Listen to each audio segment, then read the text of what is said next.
Sublette County real estate options are slim to none for anyone looking for a starter home. Wyoming's Freedom Caucus is urging the state library to cut ties with the American Library Association, and visitors to Yellowstone say they don't plan to limit their outdoor recreation even after a woman was killed by a grizzly near there over the weekend. Bringing you these stories and more from Wyoming's largest news organization, I'm Wendy Corr for Cowboy State Daily. A group of Wyoming legislators wants the Wyoming State Library to cut ties with the American Library Association. Cowboy State Daily's Claire McFarland reports that the Wyoming Freedom Caucus on Wednesday dispatched an email calling on Wyomingites to sign a petition urging the state library to cut ties with the national organization following the example of the Montana Library Commission. The Montana Library Commission cited the ALA's current president calling herself a Marxist lesbian. However, the Freedom Caucus is focusing on other controversies recently associated with the ALA, especially the inclusion of sexually graphic books in children's and teenage sections, which is a controversy that Wyoming has also noticed in the last couple of years. Governor Gordon has issued a statement saying he values libraries and the First Amendment, but is concerned that the ALA is politicized under its current leadership.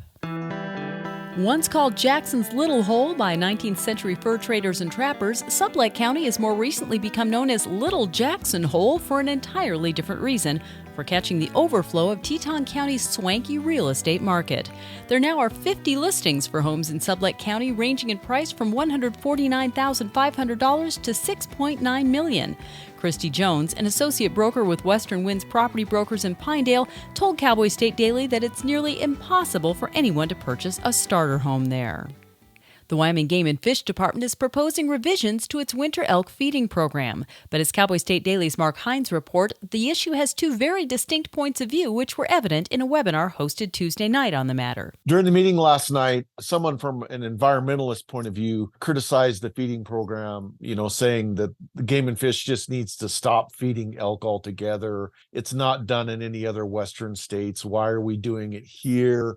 And on the opposite side, Game and Fish has had some criticism from the agricultural community because if the elk leave the feed grounds, where are they going to go? Well, they're going to go onto ranches. They're going to start eating people's hay. They're going to crash through people's fences. They might spread disease to cattle. Game and Fish officials say among the agency's stated long-term goals is to reduce elk's dependency on the feeding grounds to make it through the winter.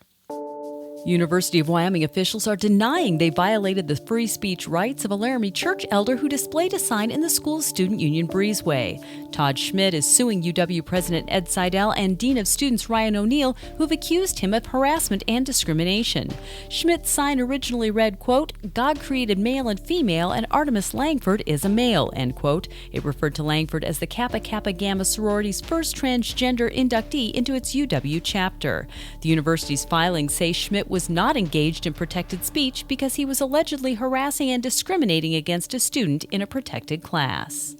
And any fatality in or around Yellowstone National Park sparks interest around the nation and globe.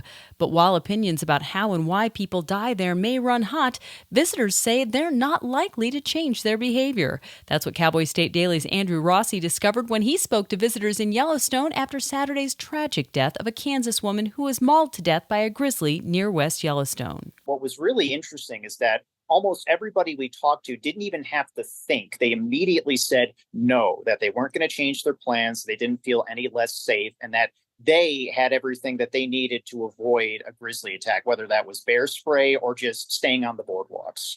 According to the National Park Service, the odds of being attacked by a bear at Yellowstone National Park is 1 in 2.1 million. And that's today's news. You can read about all of these stories and more on CowboyStateDaily.com, Wyoming's largest and most read news source. Sign up today for our free daily newsletter and get unlimited access to unrivaled coverage of what's going on in the Cowboy State. I'm Wendy Corr for Cowboy State Daily.